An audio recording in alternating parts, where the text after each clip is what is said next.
A warm good morning to one and all. Welcome to the second session of your English class. Hope you enjoy learning in virtual classroom. In the previous session, we discussed the first chapter in the first unit in the textbook Beehive. Today, we are going to enjoy a beautiful poem, The Road Not Taken, written by a brilliant poet, Robert Frost, who is very common among high school students. Hope you will enjoy this video too. Let me begin here. Robert Frost was an American poet born on March 26, 1874 in San Francisco, United States.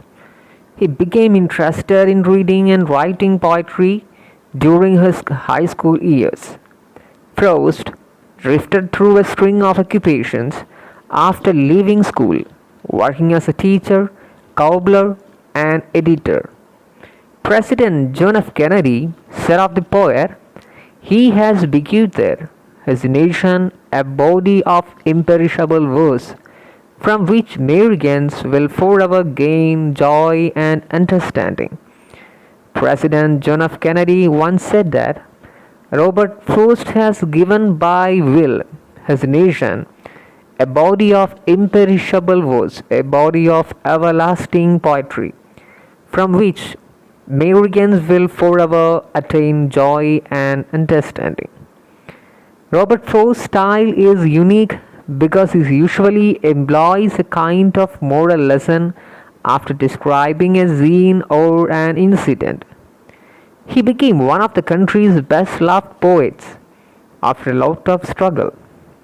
Some of the best known famous poems of this four-time Pulitzer Award winner poet are Mending Wall, Stopping by Woods on a Snowy Evening, The Answer, Neither Far Nor Deep, and of course, The Road Not Taken that we are going to study today. Well, as an introduction, I would like to say a few words of the poem in order to help you to get into the mood of the poem.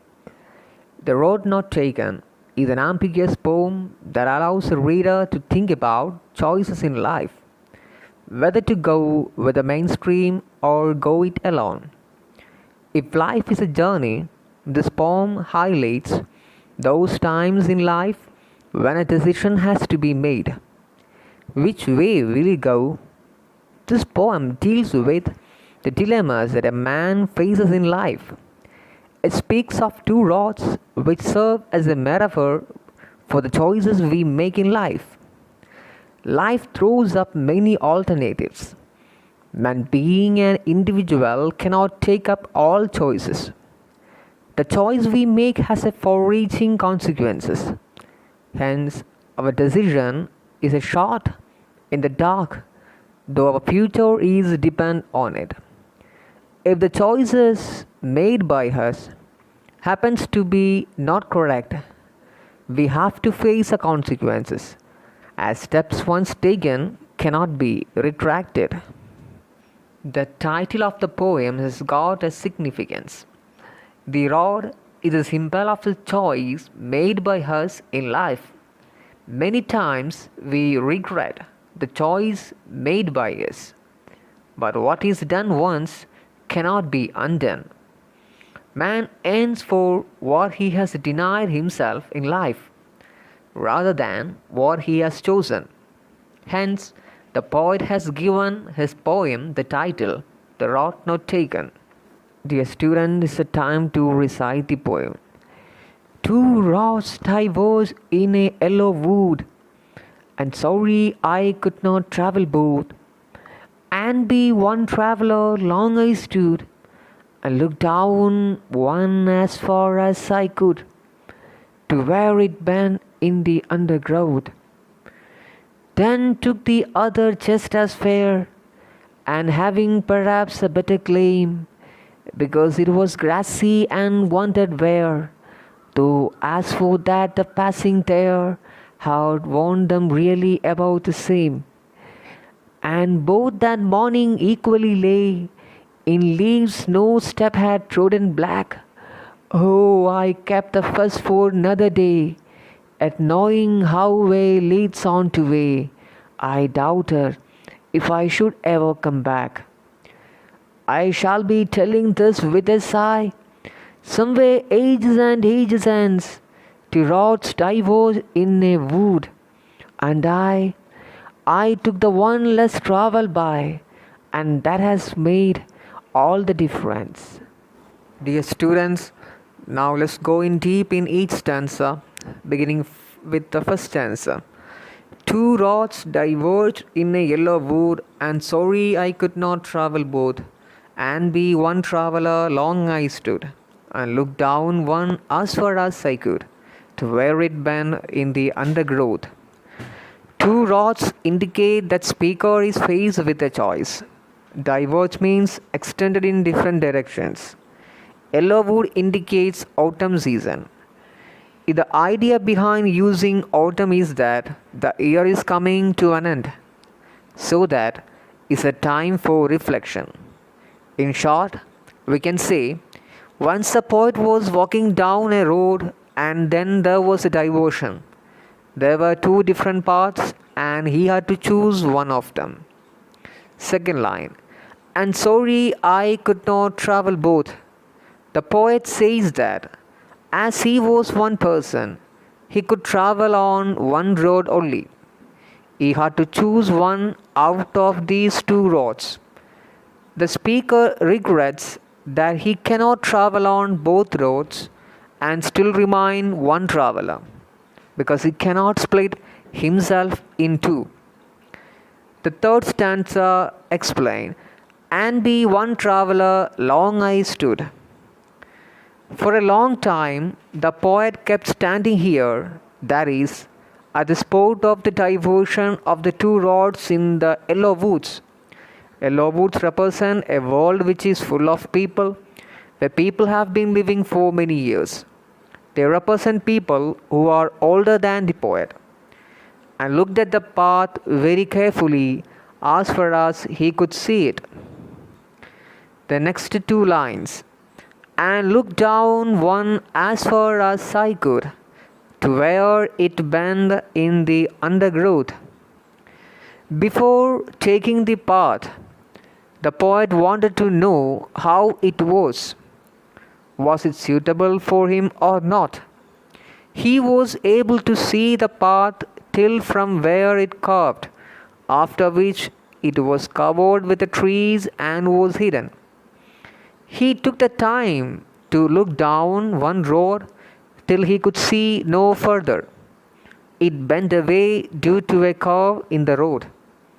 To summarize, we can say the speaker is on a journey somewhere and is faced with the choice of which road to take. It happens in our life also when we have choices. We have alternatives, but we have to choose only one out of them. We must take time to think about the pros and cons, whether it is suitable for us or not, and only then we take a decision on what path we should choose. Moving to the second stanza. Then took the other just as fair, and having perhaps a better claim, because it was grassy and wanted wear, though as for that the passing there had warned them really about the same. Here fair means as good as the other one. Claim means better option. Grassy means unused. Wanted wear means had not been used. The first line explains in this way. Then took the other just as fair, and having perhaps a better claim. The poet kept on looking at one path for a long time to check if it is the right path for him or not. And then he decided and started walking on another path because he felt that the both paths were equally good. He says just as fair, so he felt that both paths were equally good and started walking on one of them. The third line, because it was grassy and wandered where. Why he has chosen one out of the two. The reason is given in the third line. He adds that maybe he felt that the path was better for him, so he chooses it as it had grass on it, which means that it was unused. Not many people had walked down this path earlier. That is why this path was grassy. This path is also known as wandered where. It means that it was not walked over by many people. The fourth and last line, though as for that the passing there had warned them really about the same. After he walked on the path for some distance, he realized that both the paths had been worn out the same way. Both the paths were similar and exploited by many people. To summarize, we can say, even in our life, we take any path or option, but all of them have the same benefits, disadvantages, problems, challenges, and we must face them. We think that we are choosing a better option, but it is not that way. So, my dear students, let me conclude what we have discussed today. The speaker is on a journey, and this journey represents his own life. He is faced with the choice of which road to take, and this choice relates to the choices we have to make.